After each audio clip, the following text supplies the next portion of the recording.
आप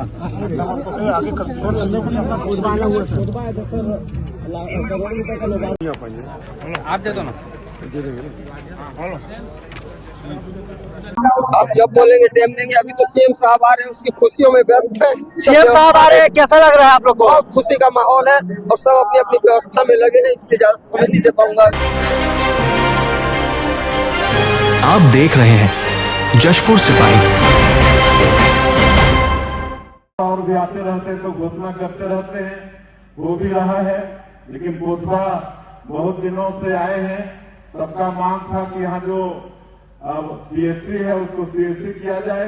तो पिछले बार यहाँ का जो हॉस्पिटल पीएससी उसका उन्नयन सीएससी में हो चुका है।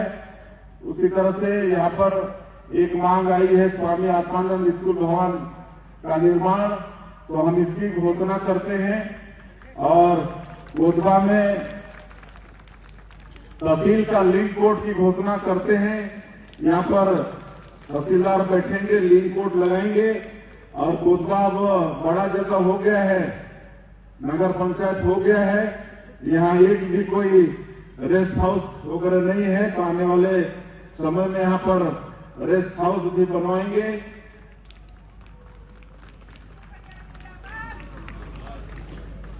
और पत्थलगांव कोतवा में खिलाड़ियों की तरफ से, हमारे युवाओं की तरफ से भी मांग आया है कि एक इंडोर स्टेडियम की घोषणा हो जाए, तो उसकी भी हम घोषणा करते हैं।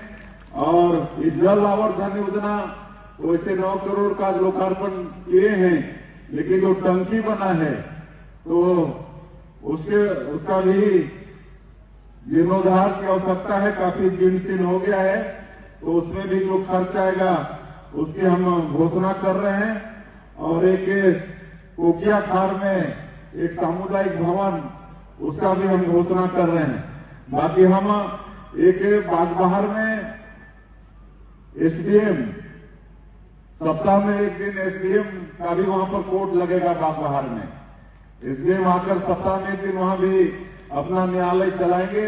तो इस तरह से लगातार सुविधा बढ़ाने का काम इस क्षेत्र में हम लोग करेंगे। और मैं ज्यादा नहीं कहते हुए आप सभी लोग बुलाए, बड़ा अच्छा लगा, भारी संख्या में आप लोग आए, बहुत उत्साह के साथ स्वागत भी किए। मैं आप सब लोगों का एक बार पुनः अभिनंदन स्वागत करता हूं। और आप लोगों से अपेक्षा है कि आप लोगों के आशीर्वाद से ही आज एक गांव के छोटे से किसान के बेटा को आज प्रदेश के मुख्यमंत्री का दायित्व हमारी पार्टी ने, हमारे माननीय प्रधानमंत्री जी ने सौंपा है। तो निश्चित रूप से उनके विश्वास में हम खरा उतरने का प्रयास करेंगे। आप लोगों का सर कभी नीचा नहीं होगा। छत्तीसगढ़ राज्य को हम लोग एक विकसित छत्तीसगढ़ के रूप में खड़ा करेंगे और इसके लिए आप लोगों का आशीर्वाद और मार्गदर्शन हमेशा मिलता रहेगा। प्रभु श्री राम का ननिहाल है हमारा ये छत्तीसगढ़, और अपने 14 साल के वनवास काल में 10 साल प्रभु श्री राम छत्तीसगढ़ में बिताए हैं। तो हम लोगों को जब 500 साल के संघर्ष के बाद प्रभु श्री राम अयोध्या भव्य मंदिर में पधारे, तो सबसे ज्यादा खुशी हम लोगों को हुई, छत्तीसगढ़ वासियों को हुई। और इसलिए रामलला दर्शन योजना 42,000 से ज्यादा अभी तक 2 साल के अंदर में अयोध्या जाकर प्रभु श्री राम का दर्शन और आशीर्वाद प्राप्त करके आ गए। और लगातार ये योजना चल रहा है। मुख्यमंत्री तीर्थ यात्रा दर्शन योजना भी चला रहे हैं। हमारे बूढ़े बुजुर्गों की इच्छा होती है कि अंत समय में कोई ना कोई तीर्थ व्रत करके आए, लेकिन हर परिवार में वो सक्षमता नहीं होती है। वो काम भी तीर्थ व्रत कराने का काम भी सरकार कर रही है। अभी तक मुख्यमंत्री तीर्थ यात्रा दर्शन योजना में 5,000 से ज्यादा हमारे बूढ़े बुजुर्ग माता पिता तीर्थ करके आ चुके हैं। पूरे देश में 19 जगह को चिन्हित किए हैं, और जहां भी उनकी इच्छा होती है सरकार अपने खर्चे से उनको तीर्थ कराती है। तो आज अगर हम सब विकास के कामों को, मोदी की गारंटी को गिनाने लगेंगे तो बहुत समय लगेगा। पीएससी जैसे पवित्र संस्था में भी घोटाला हुआ था पिछली सरकार में, जो हमारे बेटा बेटियों का भविष्य तय करता है। लेकिन आज बताते हुए गौरव हो रहा है कि उसकी सीबीआई जांच कर रही है और जो भी दोषीदार हैं आज जेल के शिक्षकों के अंदर में वो है।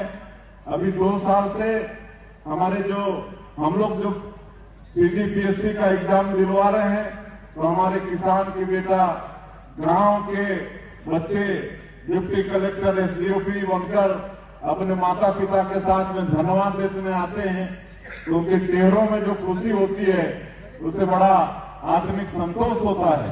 तो आज ये सब काम हमारी सरकार कर रही है।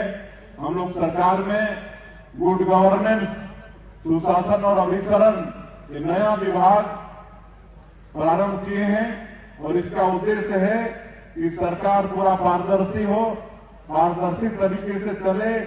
जो भी सरकार में हो रहा है पूरे प्रदेश के लोगों को मालूम रहे। और सारा आज डिजिटल, हमारा मंत्रालय भी डिजिटल हो गया है, हमारा फाइल ई प्रणाली से चलता है। और जितना जो पिछली सरकार में करप्शन का जो माध्यम था वो सबको बंद कर दिए हैं। कोयला में घोटाला करते थे, ऑफलाइन टीपी जारी करके आबकारी में घोटाला करते थे, वो सबको बंद करके डिजिटल कर दिए हैं। आज कहीं कोई भ्रष्टाचार की गुंजाइश नहीं है।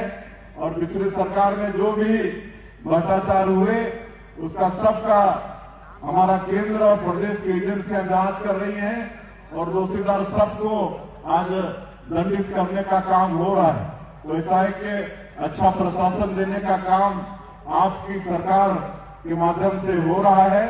तो हम लोग 2047 विकसित छत्तीसगढ़ बनाने के लिए भी एक विजन डॉक्यूमेंट बनाए हैं और उसके अनुसार हम काम कर रहे हैं।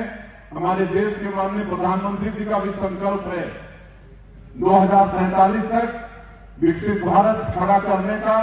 तो हम लोगों को भी छत्तीसगढ़ के लोगों को सहयोग करना है, इसलिए विकसित छत्तीसगढ़ का विजन डॉक्यूमेंट के अनुसार हम लोग काम कर रहे हैं।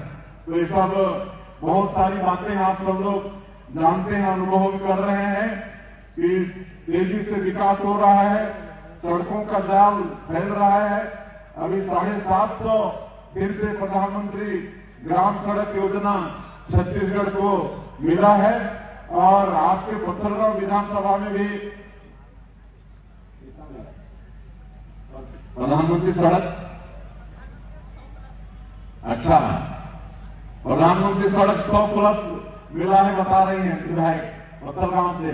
हमारे कुनकुरी विधानसभा को 32 मिला है, पूरे प्रदेश को 750 मिला है। तो जो छोटे छोटे आबादी वाले गांव थे वो भी प्रधानमंत्री ग्राम सड़क योजना से जुड़ेंगे। सिंचाई का रकबा भी हम लोग बढ़ा रहे हैं, लगातार नई योजना में काम कर रहे हैं और पुरानी जितनी योजनाएं हैं उसका सुधार हो, इसके लिए भी अभी हमारे पास सिंचाई विभाग है। तो हम 1,03,000 करोड़ रुपया खाली जो पुराने सिंचाई योजना है उसके मरम्मत के लिए स्वीकृत किए हैं। तो इस तरह से पूरे छत्तीसगढ़ के अंदर सिंचाई को भी बढ़ा रहे हैं। आप सबको मालूम होगा कि छत्तीसगढ़ वैसे तो बहुत समृद्ध प्रदेश है, खनिज संपदा भरपूर है। छत्तीसगढ़ के अंदर में पूरा कोयला पड़ा है, आयरन ओर का पूरा बहरा ढीला पहाड़ पड़ा है।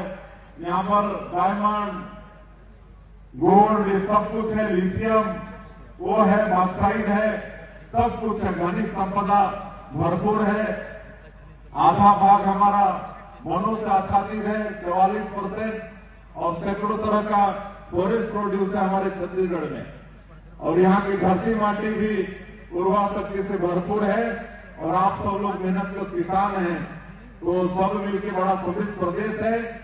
लेकिन कहीं ना कहीं इसके विकास में एक बड़ा बाधक बस्तर, जिसको हम लोग धरती का स्वर्ग कह सकते हैं, और बहुत बड़ा क्षेत्र जो केरल प्रदेश से बड़ा है हमारा बस्तर क्षेत्र, वहां पर नक्सलवाद 40 साल से नक्सलवाद वहां पर उस क्षेत्र ग्रसित था।